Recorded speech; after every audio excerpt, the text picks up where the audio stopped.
TIFU, I learned Guitar Hero ruined my sense of rhythm for over a decade.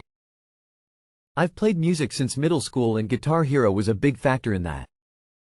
I played hundreds of hours of Guitar Hero, bought most of the games, got into Rock Band and could complete expert-level songs with near 100% accuracy while singing. In high school I played in all three bands, one of which I skipped lunch every day to play in, and took music theory class.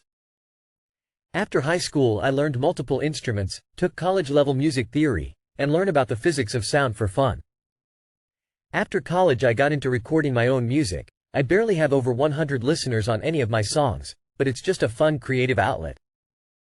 I did not realize my fuck up until someone made a comment about one of my songs. They said they liked it but that it sounded like I only ever used the first take because nothing was on beat, I was rushing everything. I thought this was strange. I thought I had a perfectly fine sense of beat. I've played for years and no one has said anything. Well, I go into my digital audio workstation and zoom in on one of the tracks I recorded and the commenter was right. Everything was just before the beat. I thought maybe this was some mistake of the software but lag would put me behind the beat, not in front of it. That's when I realized what had happened. In Guitar Hero and Rock Band and any rhythm game there is lag between your input and the screen. So in order to play accurately, I had learned to predict the beat and played consistently just a little bit ahead. This then transferred to my actual playing. Because most of my playing was either in a large group or by myself, no one ever noticed. But zooming in I could see it, plain as day. I had trained myself even with metronomes that playing a little bit ahead was the right thing. Not by a lot, just a little, but every single time I was consistently ahead. Now I have to retrain decades of muscle memory to actually play on the beat. It's like I'm relearning one of the most basic skills I should have had this whole time. Too long did not read. The lag from Guitar Hero transferred over to my actual music and I have been playing off beat for nearly 2 decades. Just play jazz bass. Now your problem is an asset. I hope you thank that person who commented. If you've done this for decades it's probably a minuscule variation, they must have quite an ear. Did you never adjust the settings on your game to calibrate the audio-visual delay? I partially credit playing so much Guitar Hero with my fairly solid sense of rhythm. With proper calibration, playing Guitar Hero and practicing my real instrument with a metronome have a lot in common. If you're consistently ahead, just push your audio regions back onto the beat. You can also quantize your tracks to the grid within your DAW. I don't think that would be a Guitar Hero issue, because you should be able to hear that your music is off beat, regardless of if you used to play Guitar Hero. That might affect your ability to play it, but not to hear it. I also used to play Guitar Hero for hundreds of hours, but I can recognize when something comes in early or late. Terrence Fletcher, were you rushing or were you dragging? Today I fucked up by nutting so hard I almost killed myself. So obligatory, this didn't happen today but years ago. My sophomore year of college I was studying hard for finals. I was so stressed out by how much I had to study I neglected some of my needs from sleep to more personal needs. One day after a 6-hour study session I decided to get a late lunch. On my way back to my dorm I started to get a stomach ache. I thought, okay, maybe ate something that didn't sit right, let's nap this off then get back to studying. I woke up an hour later drenched in sweat. My stomach was hurting so bad I almost threw up in my bed. Instant I knew I needed to get to the hospital. I went to the RA and asked for a ride to the hospital. When I asked he said, "Sorry, I'm technically working so can't but can call you an ambulance." Fuck that, I'm a bike college kid, so I get a ride from my friend in the next room. After getting to the hospital and getting the multitude of tests done, it was appendicitis and I needed to get emergency surgery. I called my parents to come and with how long it took they only arrived after I woke up. I was discharged and sent home with my parents to recover. Now after a 4 days home I stared to get bored and let's say, pent up. At this point it had been weeks since I did anything. I thought, hey, I should be healed enough to release the pressure. After getting started I noticed that from my meds I was not fully feeling everything the same and it was a little harder to finish than usual. After 40 Maline I felt a little pain but needed to finish so I went at it harder. After another 10 minutes I was finally able to complete my task. At the same time I noticed my pain get worse then subside. I think nothing of it, clean up and go to bed.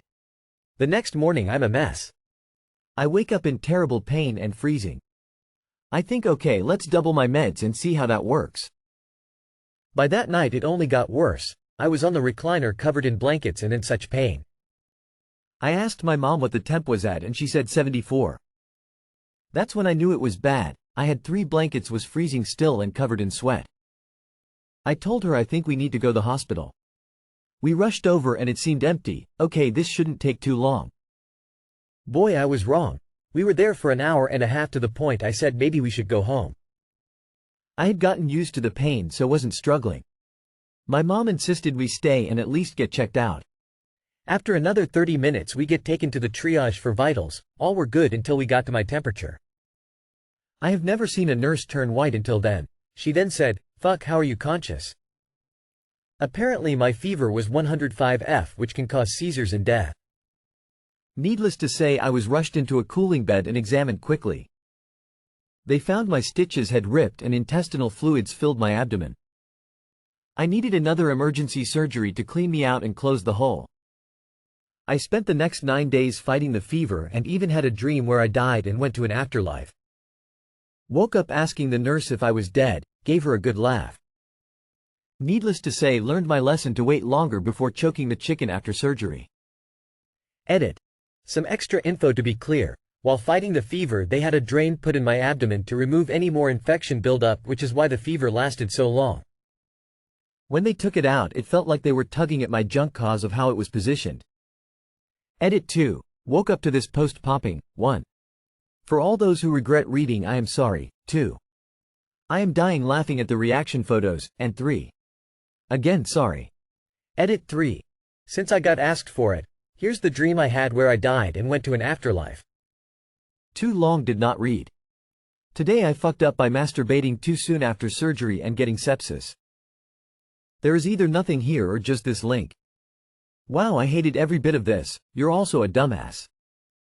There is either nothing here or just this link. Congrats, you literally fucked yourself. After another 10 minutes I was finally able to complete my task. My brother in Christ, you don't ever force a fap. That was your mistake. It's not a task, it's an indulgence. If it's not happening irresistibly, then just read a book or play a video game or watch a movie. Not a task. Make fapping fun again.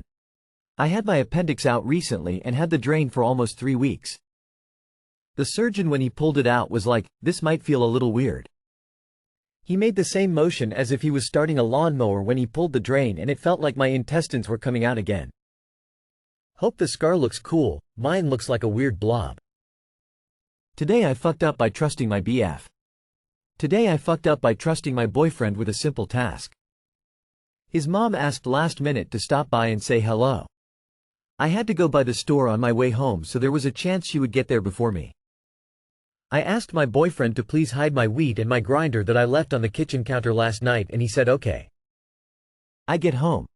His mom is there. I walk in and see she laid her phone and keys right beside my big old jar of weed. Cue panic and embarrassment. I tried to hide it, but I'm sure she saw it. His parents are very religious and straight edge. I don't think they even drink. I don't want them to think I'm some lazy pothead or something. Cold sweat smile. TLDR. Boyfriend forgot to hide my weed when his mom came by unexpected, and she definitely saw it. I want to crawl in a hole and die from embarrassment. Edit. This is supposed to be a funny, oh no, haha, moment. My boyfriend is great. His parents are great. I was just embarrassed. It's not that deep. Yes, I want his parents to like me. I don't think that's a bad thing.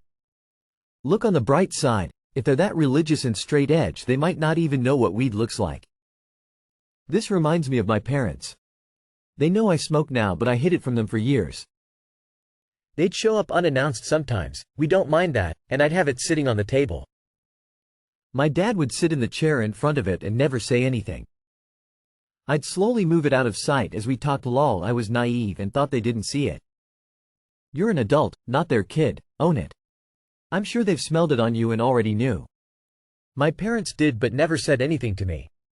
And my mom is very religious as well. She is fine with it now. I mean, you are an adult in your home. It's not heroin. Own that shit, baby. Life is too good to be ashamed of something as silly as weed. If you must be ashamed of that kinky shit you do with their son. If they're that conservative, there's a good chance they don't know what weed or weed paraphernalia looks like, provided there wasn't a big fancy bong sitting next to it.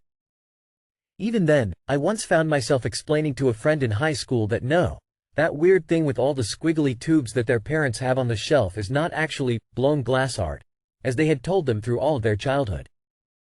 I don't smoke and I knew what it was, but apparently some people live very sheltered lives, and some parents are massive hypocrites.